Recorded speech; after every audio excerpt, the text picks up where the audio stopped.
Bismillahirrahmanirrahim. Alhamdulillahirabbil alamin wassalatu wassalamu ala asyrafil anbiya'i wal mursalin sayyidina wa habibina wa maulana Muhammad wa ala alihi wa ashabihi ajma'in. Alhamdulillah, syukur kita kepada Allah Subhanahu wa taala, kita dapat lagi bertemu dalam pengajian kita pendidikan Islam tingkatan 5. Jadi semua pelajar, Assalamualaikum warahmatullahi wabarakatuh. Pada hari ini kita akan belajar satu tajuk dalam bidang fiqh. Dalam bidang fiqh, iaitu tajuk yang pertama kita akan belajar dua solat sunat yang sepatutnya kita cuba buat. Nama solat sunat ini ialah solat sunat istikharah dan solat sunat tasbih. Diharapkan semua pelajar agar dapat memberikan perhatian dan selepas ini insya-Allah dapat melaksanakan dua solat sunat ini. Okey, kita teruskan. Kita tengok yang pertama, solat sunat yang pertama, nama dia ialah solat sunat istikharah. Solat sunat istikharah. Apakah yang dimaksudkan dengan solat sunat istikharah? Solat sunat istikharah ialah solat yang dilakukan untuk memohon petunjuk Allah Subhanahu wa taala dalam menentukan pilihan bagi sesuatu perkara. Jadi kalau kita nak memilih sesuatu perkara, maka dianjurkan oleh Allah Subhanahu wa taala untuk kita mohon dengan Allah Subhanahu wa taala agar Allah memberi petunjuk, semoga pilihan kita itu adalah yang terbaik untuk kita. Contohnya, kita ada dua pilihan. Seperti seorang pelajar ada dua pilihan untuk masuk universiti A atau universiti B. Maka kita tak boleh nak buat keputusan. Dianjurkan kepada kita untuk solat sunat istikharah ini memohon petunjuk daripada Allah SWT,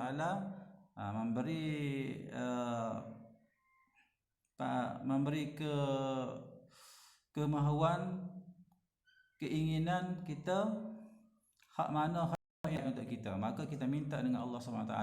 Ini dipanggil sebagai istikharah. Begitu juga kalau esok-esok nanti anda semua nak kahwin, tiba-tiba ada dua pilihan, calon A dan calon B, tak tahu hak mana satu yang kita nak pilih, maka salah satu jalannya ialah kita minta petunjuk daripada Allah SWT dengan melakukan solat sunat istikharah. Maka apakah hukum solat sunat istikharah? Solat sunat istikharah ni hukumnya ialah, nama lagi solat sunat, maka hukumnya adalah sunat. Maknanya kalau kita buat, kita akan diberi pahala oleh Allah Subhanahu wa taala. Dalilnya, benda ni, solat ini ada dalilnya, baik itu boleh dibuat oleh kita, sunat kita buat. Hadis yang diriwayatkan daripada Jabir bin Abdullah Al-Ansari, bahawasanya Jabir ini meriwayatkan bahawa Rasulullah sallallahu alaihi wasallam mengajar kami tentang istikharah. Baginda bersabda, ini sabda Nabi sallallahu alaihi wasallam yang Nabi ajar kepada Jabir bin Abdullah. Idza hamma ahadukum bil amri faryalka' rak'ataini min ghairil faridah. Maksudnya, jika salah seorang daripada kalian gusar tentang sesuatu perkara, maka dirikanlah solat sunat 2 rakaat selain daripada yang difardukan. Solat sunat di sini namanya ialah solat sunat istikharah. Maknanya kita gusar tentang sesuatu perkara, nak buat ke tidak buat, nak pilih hak mana, maka kita dianjurkan untuk solat sunat. Ini hadis Nabi yang diriwayatkan daripada kitab Imam Muslim. Ada dalam kitab Imam Muslim. Maknanya benda ni benda yang disunatkan kerana ada hadis. Okey. Seterusnya, bagaimanakah cara untuk kita melakukan solat sunat istikharah ini? Senang saja solat sunat ini macam solat-solat biasa. Okey, niatnya kita buat istikharah je. Usalli sunnatal istikharati rak'ataini lillahi ta'ala. Usalli sunnatal istikharati rak'ataini lillahi ta'ala, dalam hatinya detik ketika kita takbiratul ihram tu sahaja aku solat sunat istikharah 2 rakaat kerana Allah Taala. Okey, bilangan rakaatnya berapa? 2 rakaat saja seperti kebanyakan solat-solat sunat lain. Cara kita melakukan macam mana? Bersendirian. Kita berseorangan, bersendirian. Kita disunatkan ketika itulah. Tak perlu berjemaah, bersendirian. Kalau boleh orang tak tahu, kita buat seorang-seorang, kita solat sunat istikharah. Okey. Apakah cara bacaannya? Apakah bacaannya? Pada rakaat yang pertama, selepas kita takbiratul ihram, kita niat kita takbiratul ihram, kita baca doa iftitah pada rakaat yang pertama. Kita baca surah Al-Fatihah. Selepas surah Al-Fatihah kita baca surah Al-Kafirun, Qul ya ayyuhal kafirun, ataupun surah-surah lain yang senang bagi kita. Okey, senang saja. Kemudian selepas itu kita rukuk, kemudian i'tidal, kemudian sujud, bangun daripada 2 sujud yang kedua, kemudian bangun untuk rakaat yang kedua. Dalam rakaat kedua kita baca Al-Fatihah. Selepas baca Al-Fatihah kita baca surah Al-Ikhlas, Qul huwallahu ahad, ataupun surah-surah lain pun tak apa. Surah-surah lain pun tak apa. Kemudian kita rukuk, i'tidal, sujud, bangun duduk antara 2 sujud, kemudian sujud kali yang kedua, kemudian baca tahiyat akhir, siap saya akhir, bagilah salam. Senang saja sembahyang ini. Okey, senang, boleh dibuat oleh kita semua, tak lama. Okey, itu caranya. Harap semua pelajar fahamlah. Okey. Seterusnya, hikmah solat sunat istikharah. Sebelum itu, sebelum kita sebut hikmah, doanya macam mana? Lepas kita sembahyang, kita bolehlah baca doa. Nak baca kat Melayu pun tak apa, nak baca hak sendiri pun tak apa, ataupun nak baca hak tertulis dalam kitab, dalam buku pun tak apa. Jadi para pelajar boleh rujuk kepada buku teks muka surat 92. Okey, buku teks muka surat 92 ada doa solat sunat istikharah. Kalau nak baca hak tu pun tak apa, tapi kalau nak reka sendiri pun tak apa, minta dengan Allah SWT agar Allah memberi petunjuk hak mana pilihan yang terbaik untuk kita. Jadi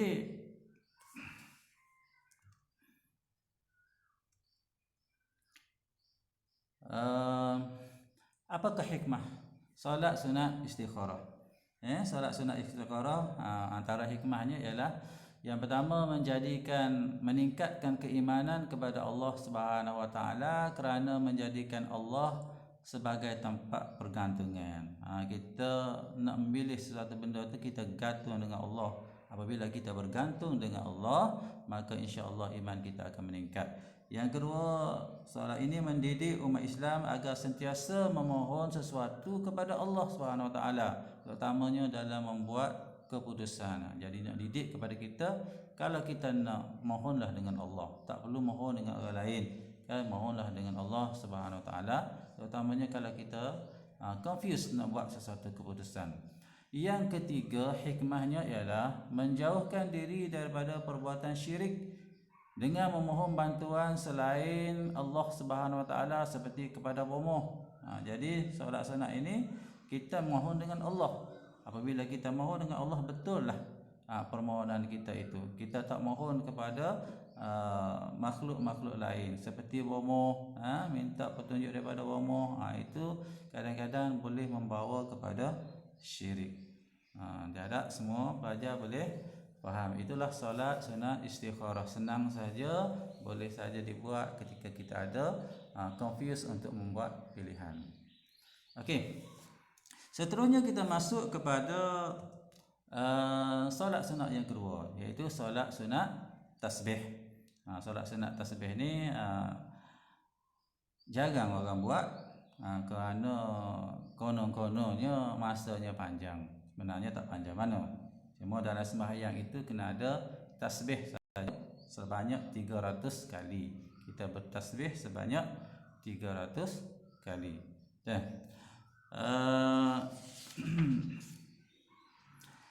Dan biasanya tolak sunat tasbih ni ramai kebanyakan masjid ataupun musalla buat ketika malam-malam raya, malam-malam raya.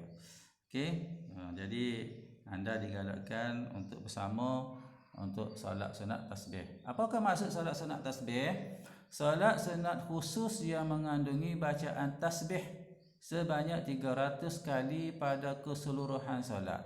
Jadi dia sembahyang sunat macam biasa je, tapi dalam sembahyang ini ada tasbih subhanallah walhamdulillah wala ilaha illallah wallahu akbar, dan tasbih itu kita baca 300 kali sepanjang kita melakukan solat sunat ini. Hukumnya ialah sunat. Maknanya solat sunat maknanya hukumnya sunat. Hadisnya, dalilnya, benda ni ada juga ada atau tidak disebutkan oleh Nabi sallallahu alaihi wasallam. Okey, ada dalilnya. Dan dalil ini menyebut bahawa Rasulullah sallallahu alaihi wasallam mengajar kepada Al-Abbas radhiyallahu anhu tentang amalan yang dapat menghapuskan dosa. Pada satu hari Rasulullah sallallahu alaihi wasallam mengajar Al-Abbas satu amalan yang boleh hapuskan dosa. Maka sabda Rasulullah sallallahu alaihi wasallam kepada Al-Abbas, dan sabda Rasulullah ni, hadis Rasulullah sallallahu alaihi wasallam ni panjang, ada dalam buku teks. Ada dalam buku teks muka surat 94 teks Arabnya dan muka surat 95 untuk terjemahannya. Pelajar boleh rujuk di sanalah. Ini Rasulullah sallallahu alaihi wasallam ajar satu persatu cara mengerjakan solat sunat tasbih. Ini dalam buku teks muka surat 94. Jadi ustaz tak payah bacalah, awak baca sendiri. Ini yang kedua ni terjemahan dia muka surat 95 ada dalam buku teks. Baca sendirilah. Ini cara-cara yang diajar oleh Nabi sallallahu alaihi wasallam kepada Al-Abbas untuk melakukan solat sunat tasbih. Nanti kita sebut lepas ini macam mana cara nak melakukan solat sunat tasbih. Apakah hikmah melakukan solat sunat tasbih? Yang pertama, mendapat keampunan kerana mengamalkan sunnah Rasulullah sallallahu alaihi wasallam. Okey, Abbas minta dengan Rasulullah cara nak menghapuskan dosa, dihapuskan dosa. Di samping menghapuskan dosa, mendapat keampunan Allah Subhanahu Wa Taala. Kerana apa? Kerana kita mengamalkan sunnah Nabi yang Nabi ajar. Yang kedua, meraih ganjaran yang besar, ganjaran pahala yang besar daripada Allah Subhanahu Wa Taala kerana banyak bertasbih. Di sini ada 300 tasbih, jangka ganjarannya cukup besar. Yang ketiga, memberi ketenangan jiwa kerana banyak berzikir kepada Allah Subhanahu Wa Taala. Jadi insya-Allah jiwa kita akan menjadi tenang kerana banyak tasbih, banyak berzikir kepada Allah Subhanahu Wa Taala. Ala bi zikrillah tatma'innul qulub. Okey, ketahuilah dengan berzikir kepada Allah termasuk tasbih, hati kamu akan menjadi tenang. Okey, seterusnya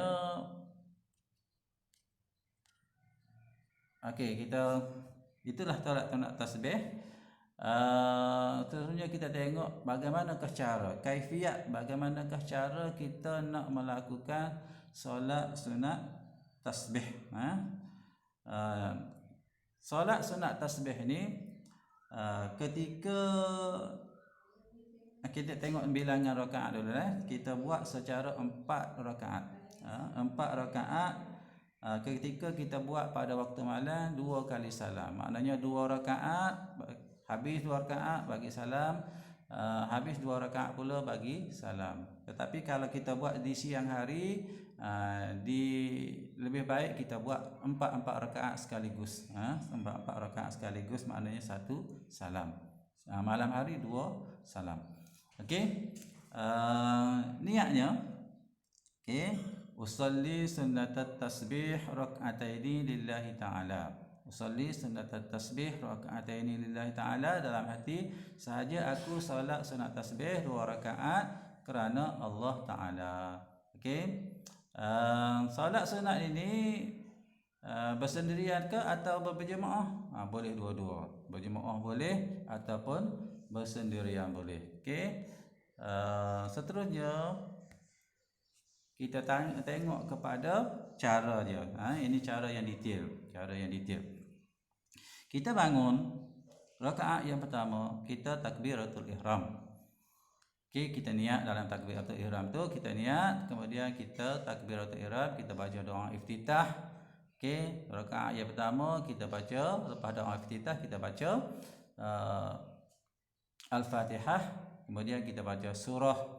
Surah ni ambillah surah mana-mana pun, surah Al-Kafirun pun tak apa, atau surah-surah yang lain.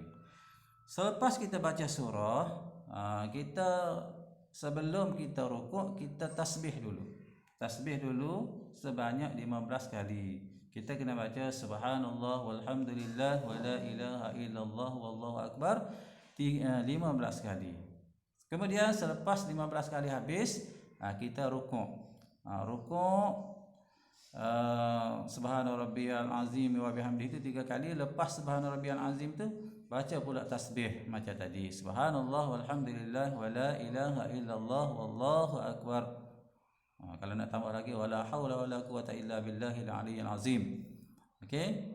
Kemudian kita i'tidal. Kita i'tidal, lepas masa i'tidal tu kita tasbih pula 10 kali. Okey. Kemudian kita sujud, lepas sujud kita tasbih pula 10 kali tasbih macam tadilah.